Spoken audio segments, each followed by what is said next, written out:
And welcome back to A.R. Tales, aka the A.R.T podcast. I am A.R. and today we have a returning friend of the podcast, Brittany Leonard. She is one of the GOATs. She goes way back. We've had multiple episodes. We've had her on the group cast with multiple authors speaking about literature and just whatever it was that just authors talk about when we get together. She is the author of Life of a Shadow. It's a children's book, and my favorite part about it is at the end, it actually has a little how-to guide of how to make your own shadow. So it's fully interactive, a great type of book to have in a classroom to pick up for a child about to start off the year, right? We're already in the beginning of September. Class is here, if not next week, right? And then just to show off how crazy artistic she is and multifaceted, she is also dropping a graphic novel, Element. First chapter is out and about right now. You can get yourself a copy. And chapter 2 just went to the printers yesterday, people. This is not a joke. This is not a drill. In a couple weeks, it will be out. And you can go ahead and grab it just like you can chapter 1 and chapter 3. And who knows, in 2 years, we'll be talking about chapter 25 when it's on Netflix. Without any further ado, That's the dream. Brittany, how are you? Great. Thanks for having me back. It's been great getting to do a bunch of these with you. I know. Honestly, it's every time it feels like it's been too long, you know? Yeah. Especially because like we're in that creative space that even 2 weeks feels like who knows the type of progress that you make or don't make. That is the weird thing about art, right? Sometimes you just knock it out. Sometimes you're like, watch a lot of TV that weekend. Yes. So, but I'm sure it's the exact opposite for you. What has been going on since we've last talked? Well, yeah, I have chapter 1 of Element, the graphic novel out now. And chapter 2 is just about on its way. It was a little bit delayed. I wanted to have those both out beginning of summer, but you can't rush the process. And I don't know, I just felt like I was spending so much of my non-work time on this creative hobby and kind of hermiting in my where I live. So it was nice just to like kind of take it slower this summer and enjoy some summer while also getting my book out. Well, it's also, well, what have you gotten to do this summer? Because honestly, I feel like that is important. We get so hermited, as you said, I love that term, in our like creative sphere and our own little thing that it's like you forget to go out. But those experiences are what blend everything together. So what have you been able to do this summer? You know, what have you been able to go and see? Yeah. Well, I spent lots of time outside this summer. I live on an island, so lots of time at the beach, rivers, lakes, oceans. We went canoeing on the ocean, which was an adventure, but it was totally fine. And I also went skydiving. Oh my God, I'm so jealous. I have been dying to do that. Maybe literally, you never know. But, but I honestly just wanted to do that. So how was that? How was that experience? It was amazing. Like I had a grin on my face the entire time. I thought I would be scared, but honestly, I kind of just looked at it like a roller coaster, like the ultimate roller coaster ride, right?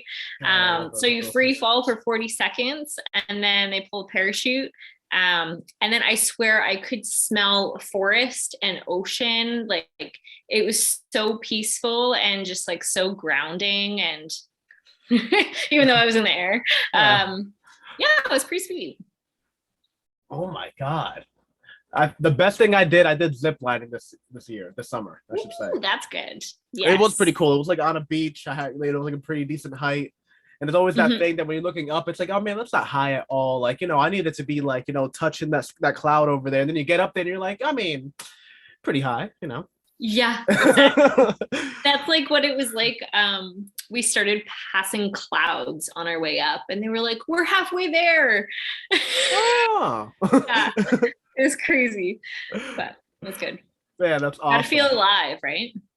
Well, I think that blends in perfectly because everything you're talking about, nature, you know, you being at one with air, basically. I'm sure that's going to bring awesome inspiration to the whole idea of Element. So for the people that are just tuning into Brittany, right? And I don't know why in God's name you're doing that. You need to go back and check the previous episodes and everything, because well worth the time, the artistry, the creativity. Make sure to grab the books out on Amazon now, by the way, links in bio and the, graphics that I have up and down. Make sure to go ahead and grab your own copy, or just go over and hit her up on her socials. Nothing weird, all right? We all know how the internet works. We don't need to go down that route. But say hi, I like your work, and buy a couple books and leave it at that. Let's keep the internet classy, all right?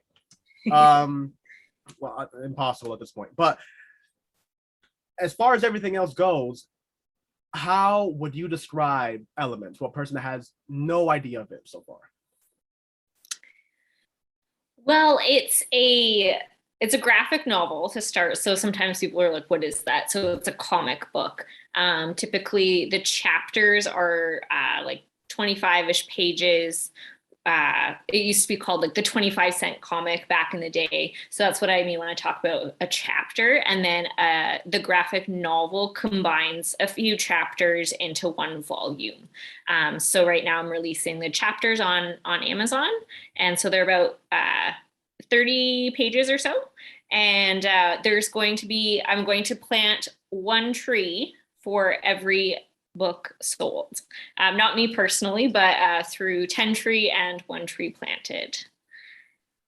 What? My God. Yeah. I didn't even know that. That must be one of the new things like that.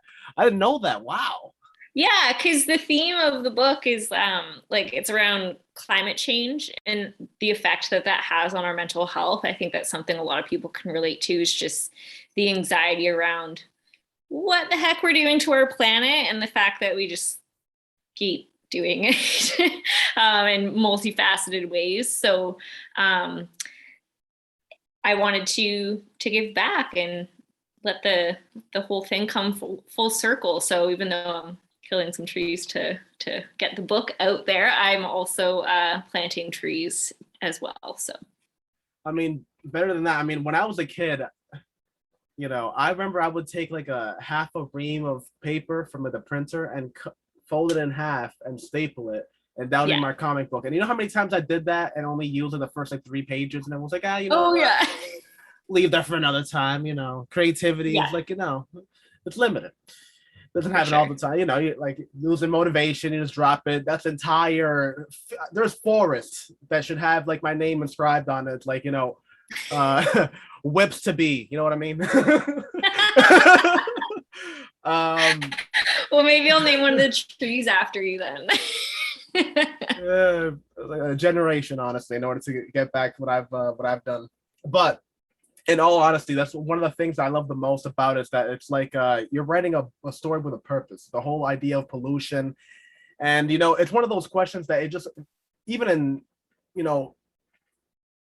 me as a sci-fi writer, it's one of those things that like it's becoming such a problem. It's like hard to not include some level of those elements in your stories. What's happening to plastic, that just lets your mind like wander. It's like, it's not gonna go away. So like, what is the earth gonna churn out with plastic in like in a few thousand years? It's gonna have to, you know what I mean? And this is a phenomenal concept. So how do you treat all those things, like especially with like new articles of science come out? Do any of those things kind of like inspire you, like, or like when like a new some type of event happens, like an oil contaminant from BP, and do all those things inspire you? Do they give you like a new outlook on how to write about these issues, or is it just more kind of like, I already have my idea, thanks though? No, it definitely does. So things like David Suzuki, I love following him and seeing like his information about the science perspective and the natural world. And then he also has really good tips and like information, kind of myth busting for some of the new technologies coming out and what's really good or what's not so good.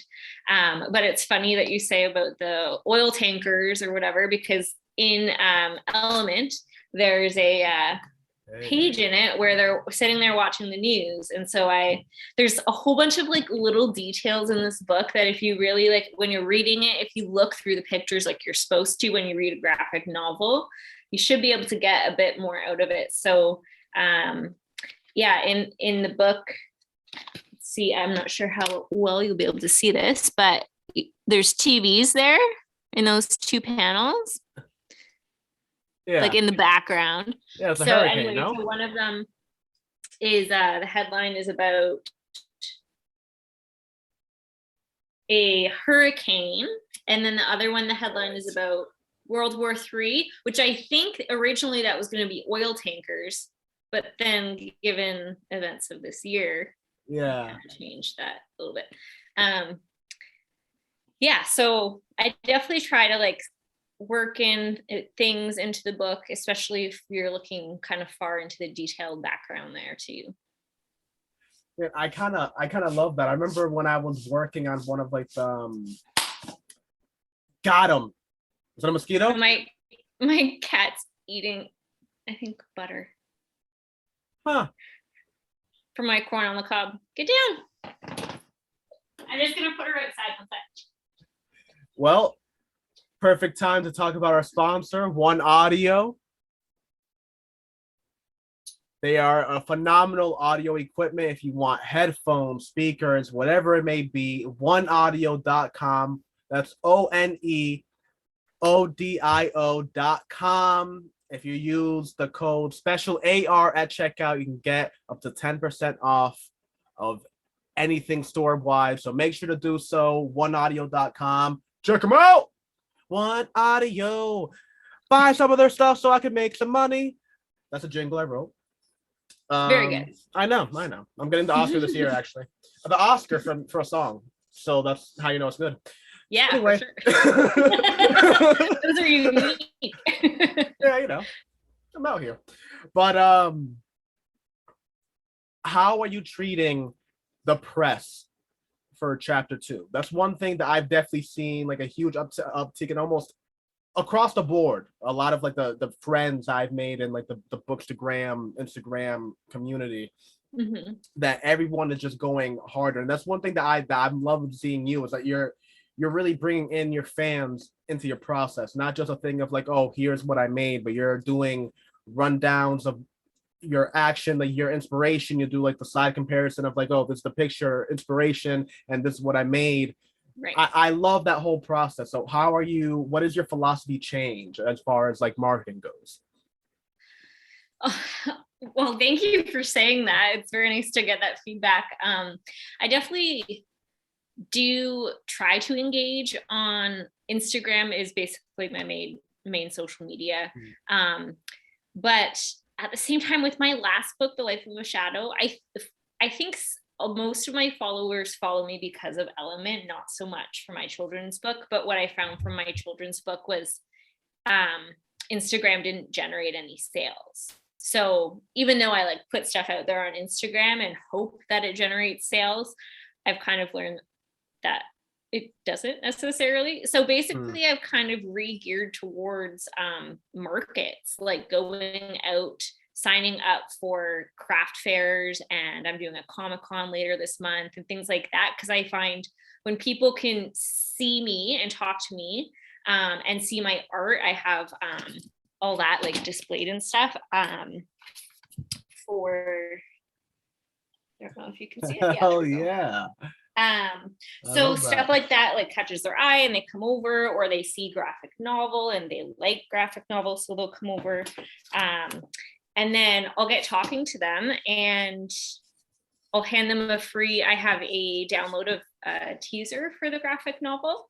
And then I'm finding I'm getting lots of people that are interested, that I'm meeting face to face. So I've been doing that for about a year. And so now people who I met like last Christmas at the Christmas markets, they're going to get to receive the first couple chapters that they learned about last year. So I'm kind of going more that route than putting all my eggs into the online, because it's just a mass, like it's so saturated with authors that I'm finding this is working better.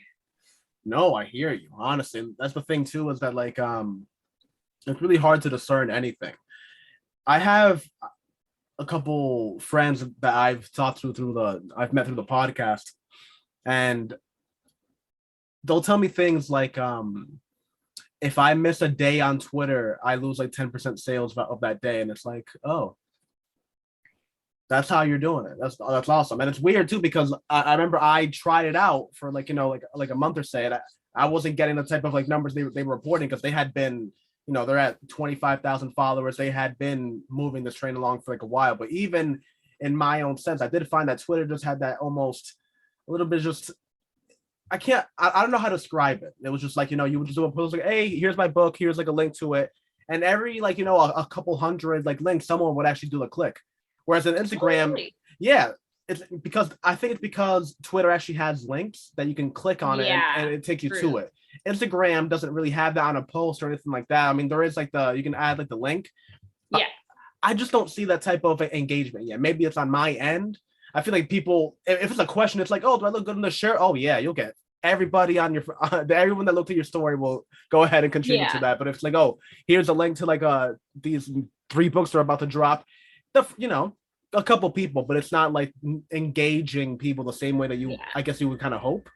And I find too with the algorithms, I think it just goes to a lot of the same people. So like obviously they've either already bought the book or not planning on buying it, or planning on it eventually when they have more money, right? So it's not necessarily engaging like a new audience.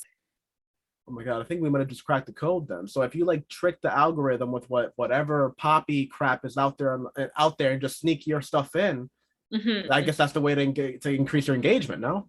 Well, now I'm going to be doing twerking videos on the last 4 minutes. I'll agree the end. Hey, pick that up. No, but I love that. I love like the getting out of the box thing. I'm loving it. What's funny too is, so many of us have started in the same. I would call this almost like a class, because all of us came out at the same like time. Class. Yeah, honestly, the pandemic like class, like our our little like group, our echelon. Yeah. And so much of our class have drifted into that as well. That like they're seeing the kind of like the Comic-Con thing. I mean, I know people, when I talked about it last year, it was like, oh, I got one Comic-Con in like 4 months. I don't know how it's gonna be, but I'm excited for it. I talked to them 1 month ago, and it's like, oh, I have like 7 lined up for just the end of this year, and I have like another 15 going for like next year. And it's like, Jesus. And obviously these people aren't, they're not doing it for funsies. It's like we're obviously some type of generation is happening, and like the more that you go there, just like natural personalities, if you can go and like ask a couple questions in front of a group of people, you're going to be asked back, and maybe even put on a panel next year. I think it's like a phenomenal. I love that aspect of it too, and it's almost like a farmer market level. I love that that intimacy, that definitely people actually get to see you and how you are as a person in nature, in the wilds, before grabbing a book of yours, which is I love. Yeah, for sure. Yeah, it's almost like a little, like you're saying, like the culture of it, especially because I live on an island, right? So like there's a fair number of people here, but like we're kind of contained. Yeah. So at the markets that I did over the summer, like now I have people who I see at every market, whether they're a customer or a vendor. And we like help each other out and lend each other things and like watch each other's tables so that they can like go and get food or whatever. Like it's actually become kind of like enjoyable to go and do those things. Like even if I don't make sales, it's just kind of a cool atmosphere to be in. God, and you know what? The only cons I've ever gone to was just like, like a farmer's market. That's the closest thing that I've like been to. I haven't personally done one, but, and maybe I'm wrong here, but I think that those type of environments for people like us are just even crazier, because we don't just have books. Let's say like I just knowing you, I know that like the day before, or like, a couple weeks before, you're like working out, like, like a cool banner and like things to like get people your way, which is I love. And the thing that you said before with a teaser, that downloadable, I'm telling you, I had to like reel myself in, because my ADHD mind just exploded with that one. I was just thinking like, oh my God, the possibilities. Yeah, no, so, can you talk about that a little bit? Because that's one of the first times I've heard about that in the podcast. I think that's phenomenal. For sure. Yeah, no problem. So Free Comic Book Day happens, like, I don't know if it's worldwide, but it's definitely in North America, in May. So I signed up to do like our little local Comic-Con.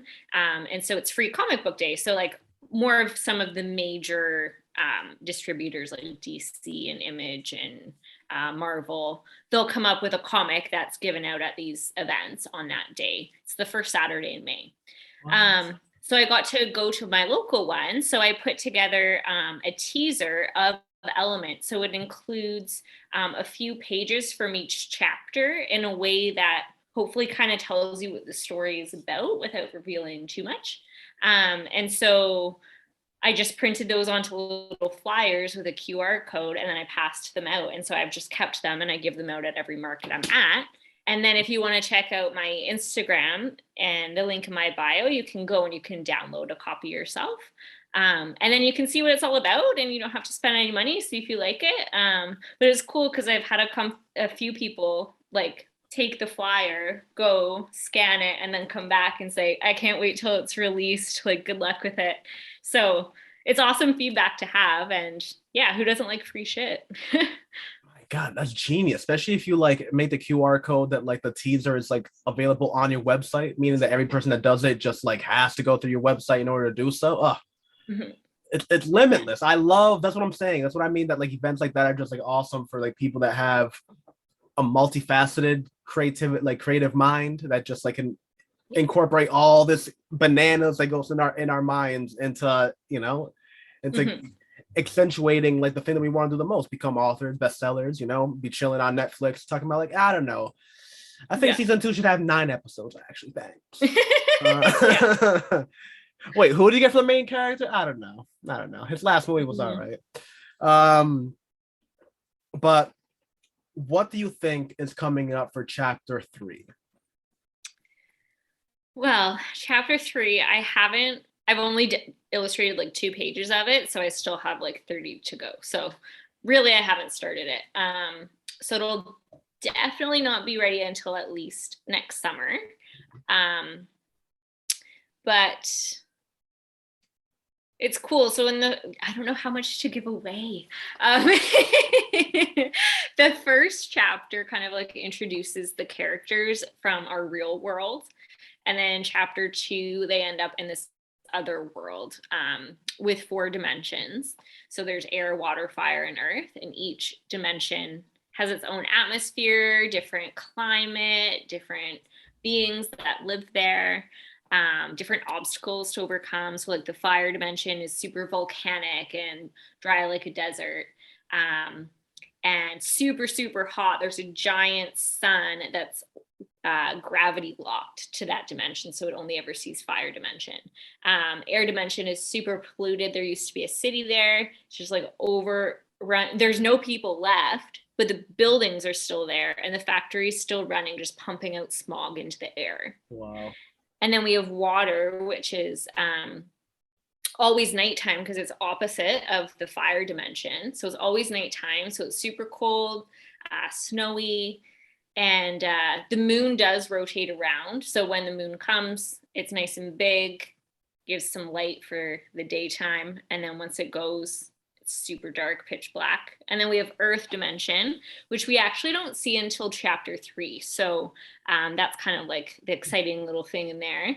And earth dimension is the healthiest one, gets a bit of light. There's still some things growing. Animals can survive there so far. But we know that doesn't last long. Yeah. Oh my God. I'm honestly like foaming at the mouth for that one. Chapter 3 coming out. Even in Avatar, honestly, when like the whole thing. Earth was always my favorite nation too. Just I love with the whole everything about it. The rigidity, the rocks, the nature, the whole. I'm all about it. I cannot wait. Make sure to keep an eye out for that. And also make sure to hop on the social and download the little teaser for yourself. It's free. Mm-hmm. You go ahead, you check it out, and if you like it, you pick up the copy. You should pick up the copy anyway. And then stop you playing games with me. Exactly. You know, New Year's is not too far, technically, if you don't think about it, kind of. But it's almost there, meaning New Year resolutions are there. And don't you want to look at yourself in the mirror and go like, hey, you planted a tree today. Put a little, a stick on your forehead. By 2 chapters, plant 2 trees. Exactly. You're basically Gandhi. What do you mean? Yeah. You don't have to do anything. Whatever. It's a good deal. Yeah, exactly. Go and do some horrible stuff right after that. You know, you're cleansed. You're fine. You planted 2 trees. Balance out your karma. Exactly. You're all right. You can't be too good. Well, now that we're getting to the end of the episode, again, I love this conversation. Like me going on forever and ever and ever, especially just the whole creativity, the process, everything that you're going on. But I always have to turn it over to the guest. And is there anything else that you want to give a plug to, give a shout out to, anything that you're doing, anyone just that you want to give a shout out to just because, hey, you're awesome? Ooh, sure. I will shout out to my cover designer because she's amazing. And also every time I see this cover, like, I feel like it looks fake. Like, it's so good. It looks fake. Awesome. Like, you know, it looks like I just like dragged an image and just like put it on my screen here. Like, I don't know. I just love it. So, M Design, you can catch her on the Instagram, and she's an amazing cover artist, and she'll work with you and get you what you want. And she actually used some of my artwork on this, which is pretty cool. Or like she'll like see some of my artwork and say, hey, that's going on the cover of blah blah blah, and kind of letting you know her ideas too. I should also plug the tree thing again.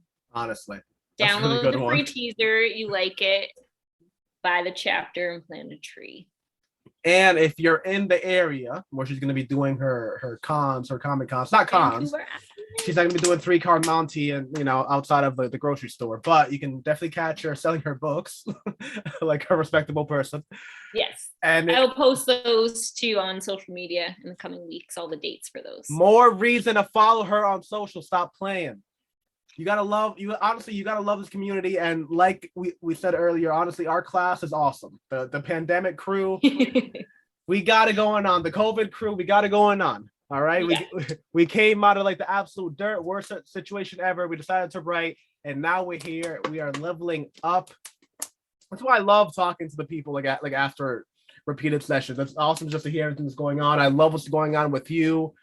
You know, just from the very first book, Life of a Shadow, I was already sold. Now we're on Elements, chapter 1 out now, chapter 2 about to be, chapter 3 TBD, but it's gonna be out there soon. Have it right in front of you. Beautiful covers. And again, if you haven't checked the previous episodes, make sure to do so. Honestly, the little story and the inspiration behind Life of a Shadow is awesome. Not gonna say anything now. It's a little teaser. Make sure to go listen to that past episode. It really is awesome. And as always, thank you so much, our guest today, Brittany, for coming on. Always phenomenal. Love the artistry. I mean, look how serious she takes it. That's like a whole board she has behind her. Homegirl really goes at it. Like it's not a game over here. You gotta love it. So this is the end of the podcast, AR's Tales, aka the A.R.T podcast. I've been AR. This has been the phenomenal Brittany Leonard back on, and it's definitely not going to be the last. Well, hopefully anyway. She says, no, that's not what I'm checking to. You know what I mean? But I always love the conversations, and make sure to follow socials, buy the books, leave reviews, do what you got to do. Just don't be a creep. I cannot stress it enough. Don't be a weirdo. And make sure to check on with what we're dropping next week. We have another friend, another peer talking about the craft and everything they love. What more could you want? And on that note, peace out.